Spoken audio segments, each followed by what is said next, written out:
Welcome to Carrie Moody's True Crime Channel, where we dive deep into the most gripping and mysterious real-life crime cases. From unsolved murders to notorious serial killers, join me as we unravel the truth and uncover new evidence. Subscribe now and hit the notification bell to never miss an episode. Let's uncover the truth together.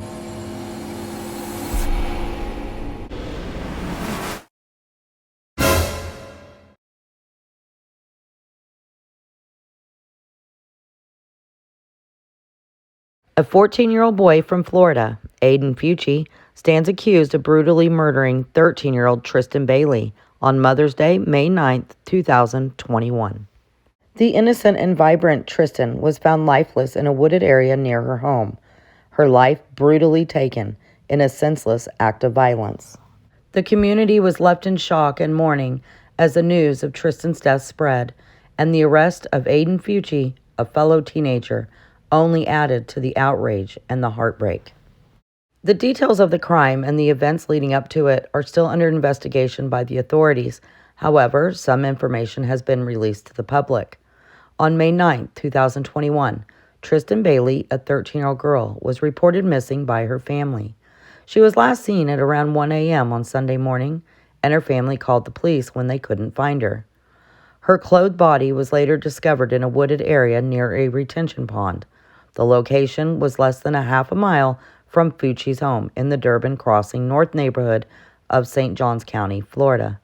The discovery was made by a neighbor out for a walk around 6 p.m., roughly 8 hours after Bailey's family called 911 to report her missing. Tristyn, according to deputies, was found with significant injuries to her body and head, along with severe trauma. The cause of death was determined to be multiple stab wounds. The story of Tristyn Bailey and Aiden Fucci is one of tragedy and heartbreak. On the surface, they were just two students who knew each other from school. But beneath the surface, an alleged dark and deadly obsession festered in the heart of one. Aiden Fucci, known for his troubled past and behavioral issues, couldn't shake the feeling of envy towards Tristyn Bailey. His jealousy consumed him, and according to one of her friends, fueled by his bitter resentment, he had made threats against Tristyn with a knife previously. On the night of the murder, the two were seen together in a social media video, and it is unclear if they were friends or if Aiden had lured Tristyn with some false pretense. But what is clear is that in that moment, Aiden's jealousy boiled over, and he acted on his threats, brutally taking Tristyn's life in a fit of rage. Tristyn Bailey was more than just a victim. She was a shining star in the community. A 13-year-old girl from St. Johns County, Florida, Tristyn was a student at Patriot Oaks Academy, a middle school where she was known for her outgoing, friendly, and ambitious nature. Her bright smile and infectious laughter lit up the halls of her school, and her energy and passion for life were contagious. Tristyn was a sports enthusiast. Her love for cheerleading and soccer was unbridled, and she was a member of the school's soccer team. She was a natural leader, driven to success, and had a passion for helping others. Her kindness and generosity seemed to know no bounds, as she volunteered for many community events and had big dreams for her future. Her friends and family describe her as a shining light in their lives. Her absence leaves a gaping hole in the hearts of those who knew her. Tristyn was a young woman with a bright future ahead of her, full of endless possibilities and endless promise. Her tragic death has not only brought immense sadness to her loved ones, but also to the entire community. Aiden Fucci, the perpetrator in this case, is a 14-year-old boy from St. Johns County, Florida. He was also a student at Patriot Oaks Academy and lived in the same neighborhood as Tristyn. According to reports, Aiden and Tristyn knew each other from school, but were not close friends. While little is known about Aiden Fucci's past, it has been revealed that his parents are Crystal Smith and Jason Fucci. However, Jason's past is not without controversy. Details about his criminal history have come to light in the wake of the Bailey murder case. It was reported that on January 1, 2003, Jason was accused of child abuse, injury, and neglect. He was found guilty on November 17, 2004, and was sentenced to 1 year and 2 months in prison. Furthermore, on October 1st of 2003, he was arrested for engaging in sexual activity with a 15-year-old girl at his home and was sentenced to 2 years of probation. Despite being given credit for 158 days, he violated the conditions and was jailed for 14 months. At the time, Jason was an employee at Robinson Irrigation in Jacksonville. In 2016, he was also booked for battery after getting into a fight at a gas station with a couple while his son Aiden was present. These details about Jason Fucci's past suggest that Aiden may have had a traumatic childhood. Police began their investigation into Tristyn Bailey's murder by interviewing her friends and family. They discovered that Bailey had snuck out of her house on the night of her murder to go to a friend's house. According to this friend, Bailey and another friend, Aiden Fucci, had left his home around 1 a.m. When officers followed up with Fucci, he initially told them that he and Bailey had walked home together and that he last saw her turning down her street to walk to her home. However, Fucci later agreed to show the police the route they took and admitted that Bailey did not go home. They had continued walking together on North Durbin Parkway. He stated that the two continued to walk, and when they passed Leah Hall Drive, Bailey tried to grab his pee, which led to a physical altercation where he pushed her and she hit her head. Fucci claimed that he could not remember whether or not she got up from the altercation because he had smoked weed prior to their walk. He alleged that he left her there and headed home. While in the patrol car, according to the police report, Fucci at one point began crying and punched the back of the seat, saying, "I'm going to get arrested for bullshit." Surveillance footage later showed two people matching the description and time frame walk in the neighborhood between 1:14 and 1:45 a.m. A little less than 2 hours later, the camera captured only one individual walking west and carrying a pair of shoes. Video surveillance at Aiden's home showed him entering his house with those shoes around 3:30 a.m. After interviewing Aiden Fucci, the police felt that they needed to question him further. In response, Fucci's parents decided to hire a lawyer. The police continued to investigate the case while speaking with both the Fucci and Bailey families. At around 6 p.m., Tristyn Bailey's body was found. Year-old girl out of St. Johns County ends in tragedy. Police believe they have found the body of Tristyn Bailey Sunday evening after she was reported missing that morning. Sheriff's Department says her body was found in the immediate area of Veterans Park. That's where they called the press conference just yesterday. A volunteer search group had just gathered at the Durbin Crossing North Amenity Center, which is where Bailey was last seen on midnight Saturday. But before they began their search, the police called that press conference at the Veterans Park. As the investigation progressed, friends of Aiden Fucci admitted that he had spoken about killing and harming others in the past. One friend described Fucci as the textbook definition of what you would call a numb kid. He has no feelings towards anyone, no feelings towards himself. In a chilling revelation, a female classmate divulged to detectives the harrowing encounter she had with Fucci on the night that Tristyn disappeared. With a trembling voice, she recounted how Fucci had pressed her to sneak out of her house, and upon her refusal, he unleashed a barrage of vile, derogatory names upon her. And as she spoke of the harrowing incident, a haunting thought crossed her mind. It could have been me.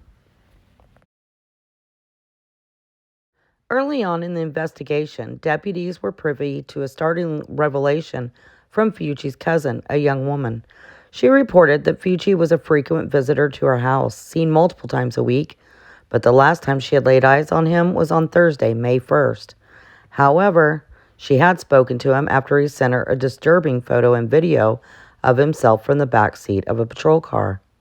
The photo and video, shared on social media and quickly circulated among many of Tristyn's classmates, showed Fucci sitting in the back seat of a police cruiser holding up a peace sign with the ominous caption, "Hey guys, has anyone seen Tristyn lately?" We're having fun in a f***ing cop car. Yep. Tristyn. What's up, guys? Yep. Tristyn, if you f***ing walk out the damn... When you see this in a... When pressed by detectives for any information about strange behavior from Fucci, his young cousin revealed that he had once told her, "We might go to jail sometimes in our life," and that for him, it may be for something big.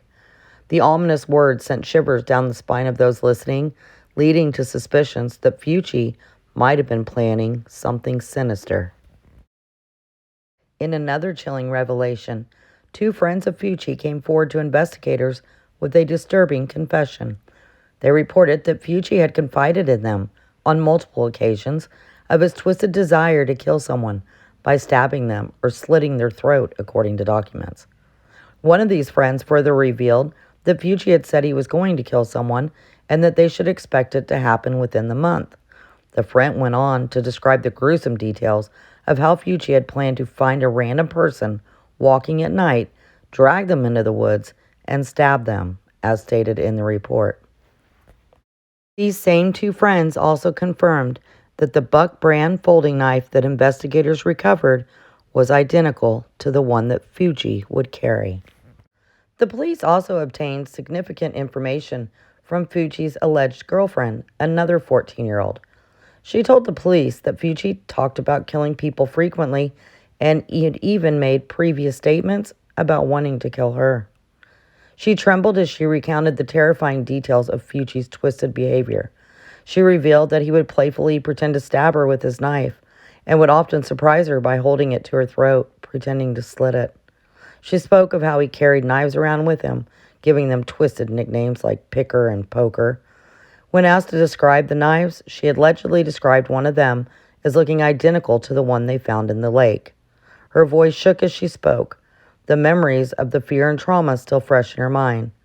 The revelation of Fucci's disturbing behavior and disturbing obsession with knives adds to the mounting evidence of his guilt and the chilling nature of the crime.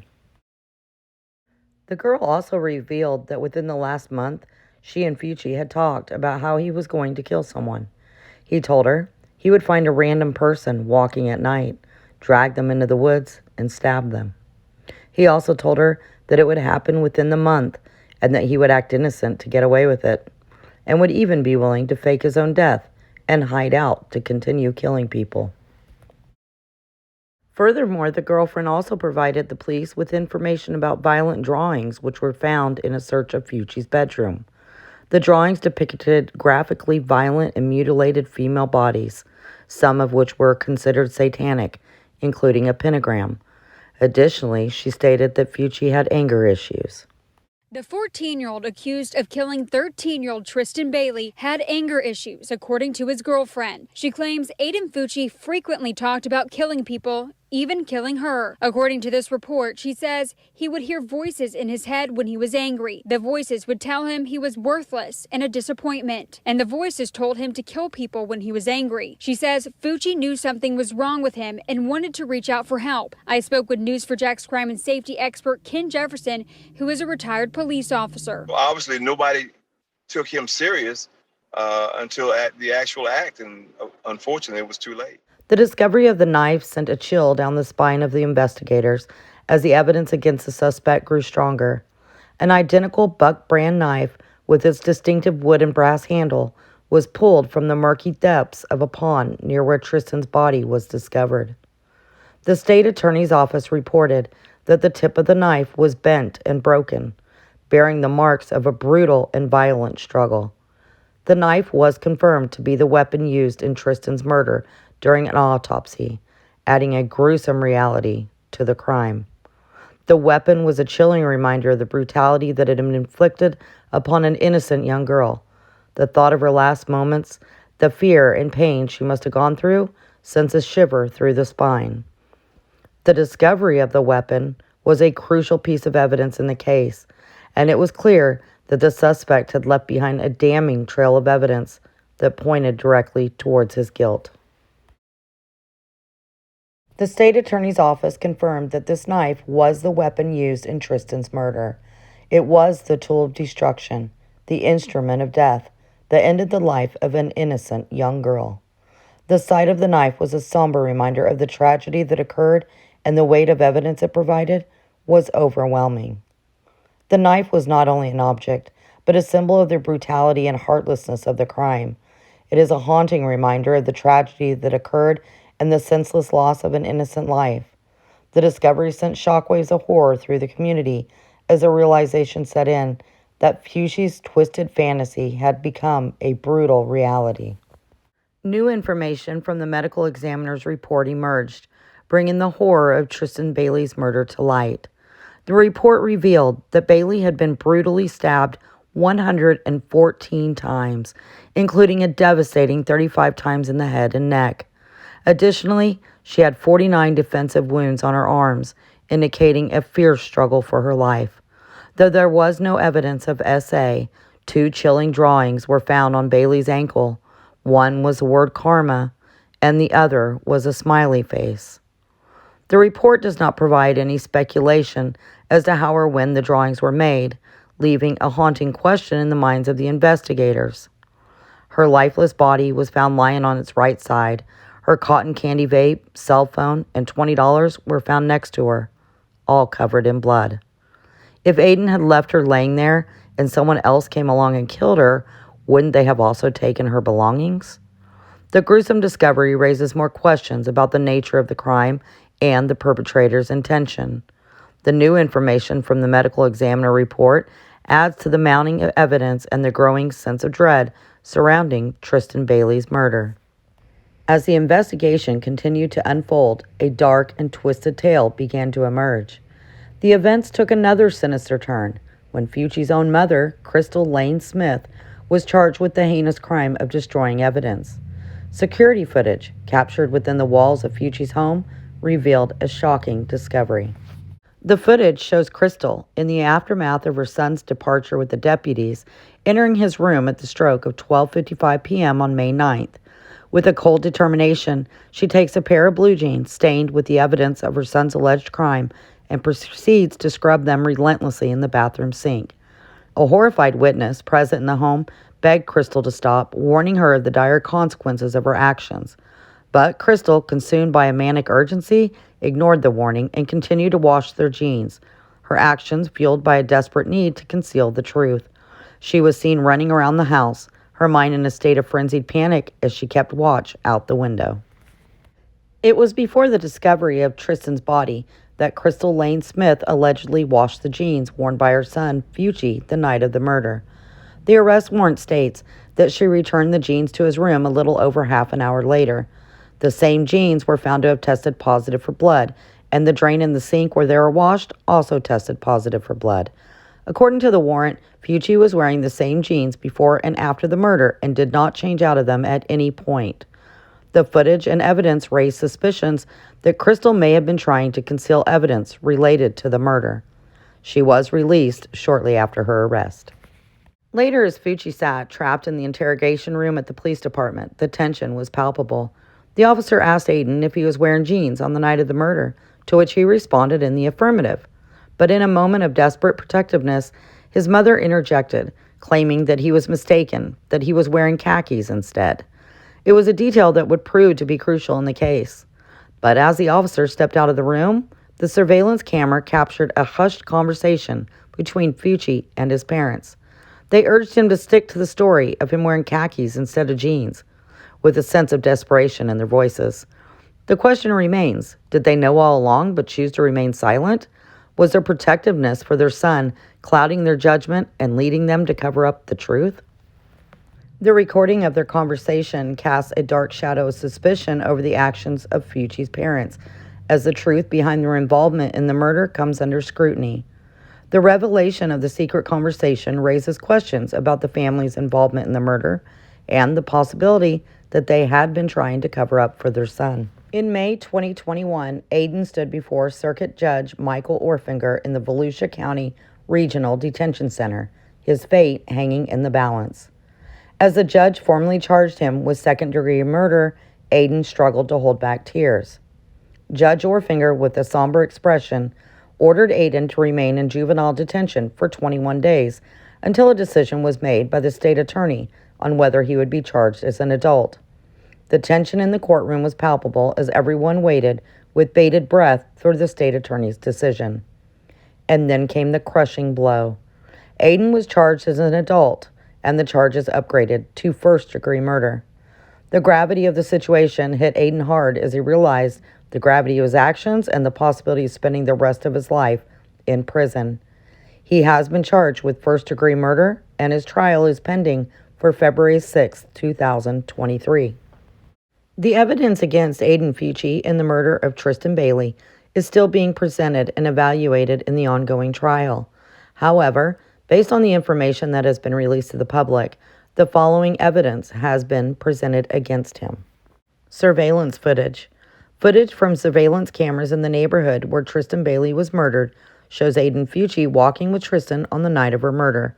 This footage places him with the victim on the night of the crime and provides a timeline of events. DNA evidence. DNA found on Tristyn Bailey's clothing matches that of Aiden Fucci. This evidence links him directly to the crime scene and the victim. Eyewitness testimony. Several people have come forward to testify that they saw Aiden Fucci and Tristyn Bailey together on the night of her murder. These eyewitnesses provide additional evidence that Aiden Fucci was with Tristyn on the night of the crime. Autopsy report. The prosecution has stood firmly, stating that they have an overwhelming amount of evidence and over 250 witnesses ready to testify against the 14-year-old accused killer, Aiden Fucci, in the brutal murder of Tristyn Bailey. As he appeared on a video feed from the Duval County Jail, dressed in an orange jumpsuit and with a bewildered expression, Fucci was led into the room, his hands cuffed and shackled. He appeared frightened and confused, his eyes scanning the room in a daze. He muttered incoherently, repeating, "Demons, take my soul," and asking what was happening, why he was there, and repeatedly begged to speak with his parents. What you got going on? I don't want to let you demons. I don't want to let you demons take my soul. You demons want to take my soul away. I don't let you demons steal my soul. I don't know what's going on.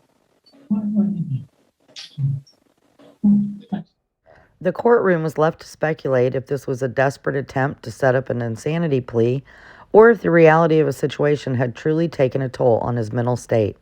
As the proceedings continued, it became clear that this was not just a case of a cold-blooded murder, but a disturbing display of a young mind potentially plagued by mental illness. During a motion hearing on Friday, January 20th, 2023, a judge made several rulings in the case. The attorney representing Fucci submitted new motions, including a request for a 12-member jury for the trial.